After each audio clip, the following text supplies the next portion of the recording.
Today's sponsor is Keeps. Keeps is a subscription service that's focused to make it easier and affordable for men to treat male pattern baldness all online.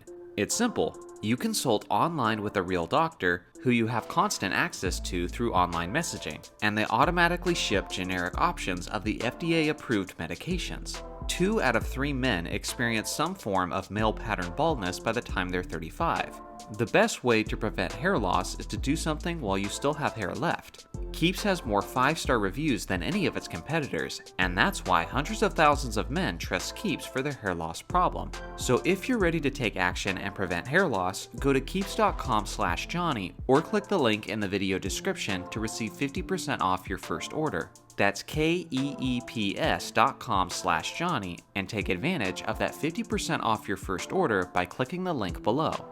The 1987 Showtime Lakers are considered by some as the greatest team in NBA history.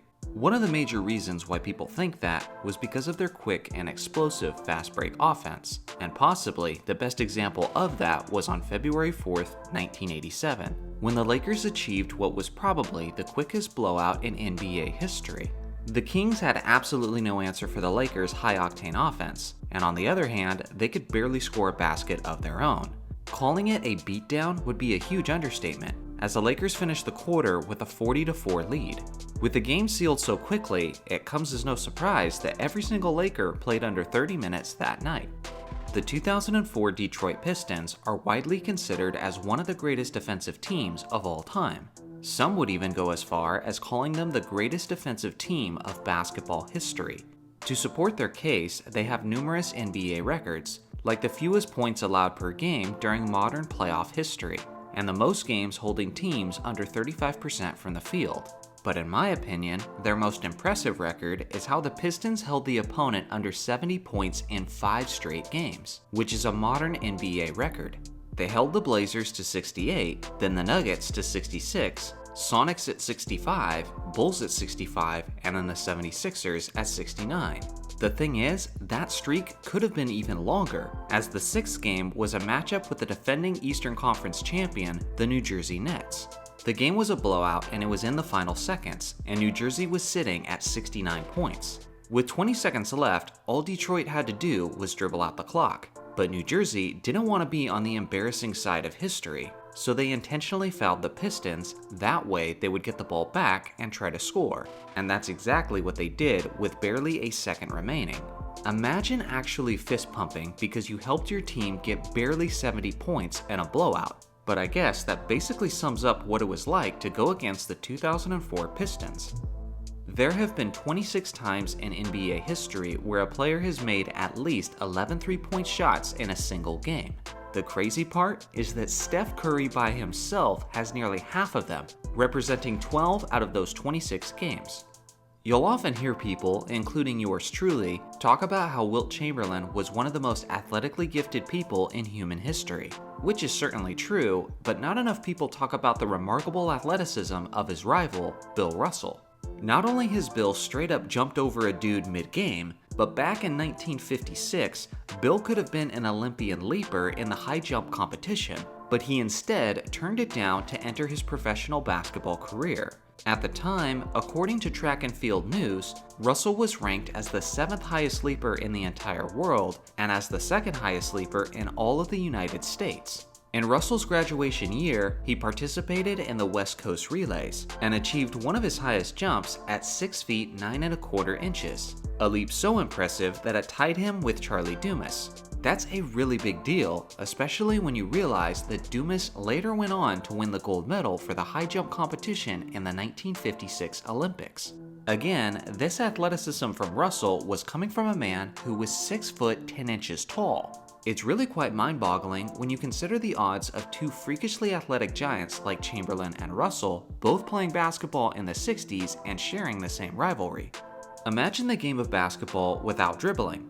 I know, sounds pretty ridiculous. But for at least 6 years, that was actually a thing, as the first team to be accredited with dribbling played at Yale in 1987. The official allowance of dribbling didn't come until 4 years later, so in reality, the first decade of basketball history was almost completely free of any dribbling. The Defensive Player of the Year award is typically an honor that goes to younger basketball players, as it requires plenty of energy, endurance, and hustle. But one player, more so than any other, was able to break that mold, and became the oldest player to ever win the Defensive Player of the Year award. Any guesses on who that player is?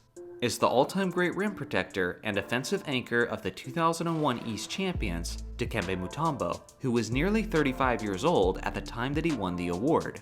Robert Horry was clutch. He may have been just a role player, but the guy was the definition of coming through when it mattered most. We may simply remember the iconic moments when he hit some of the biggest shots of basketball history, but it's more than that. The numbers back up his clutch gene as well. For his career, he shot only 42.5% from the field, but in Game 7s especially, he became someone else entirely. Big Shot Bob played in a total of 9 Game 7s, and in 8 of those 9 games, he shot at least 50% from the field, and his team won 7 out of those 9 games. In 2005, in a press conference after another deciding clutch shot from Robert Horry, Tim Duncan hilariously explained why Robert Horry is the way he is. Rob just hangs out the entire game. He does it all season long. He doesn't do anything. He doesn't feel like playing. He shows up sometimes.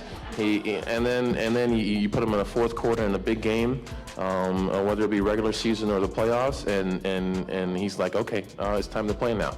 I've been hanging out the entire season. It's time to play now, and he just turns it on. And as funny as that seems, it's how it looks. It's how it is. He doesn't want to show up. He doesn't feel like playing until it's a big game. Thank you. Robert Horry will be next.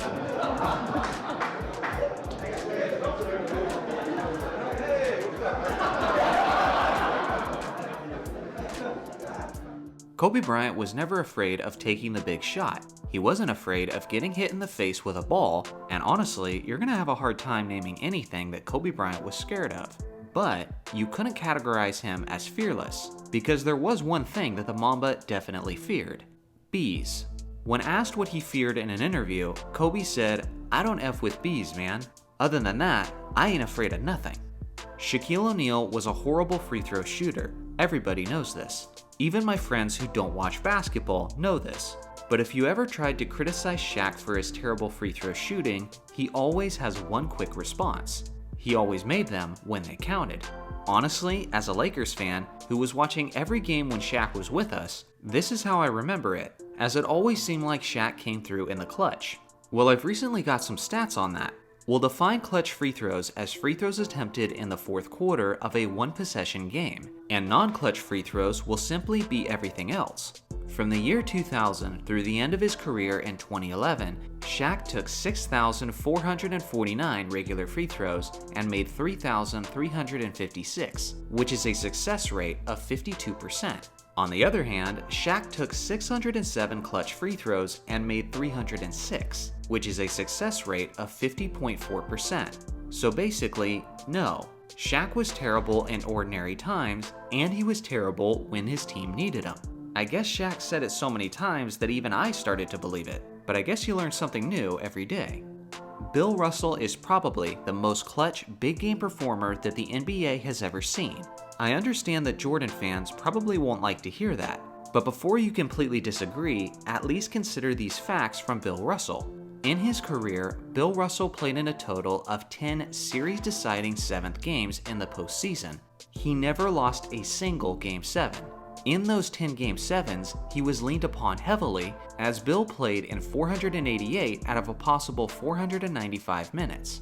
Over his career in Game 7s, he averaged 18.6 points, a ridiculous 29.3 rebounds, and 3.7 assists on 44.7% shooting. That stat line doesn't even factor in his impact defensively. Not only was his Game 7 production on a legendary level, but his Celtics needed every single bit of it, as 6 out of those 10 games were decided by only one possession. Which of these facts was the most interesting? And as always, do you have any new facts to share with the rest of us? Let me know in the comments section below.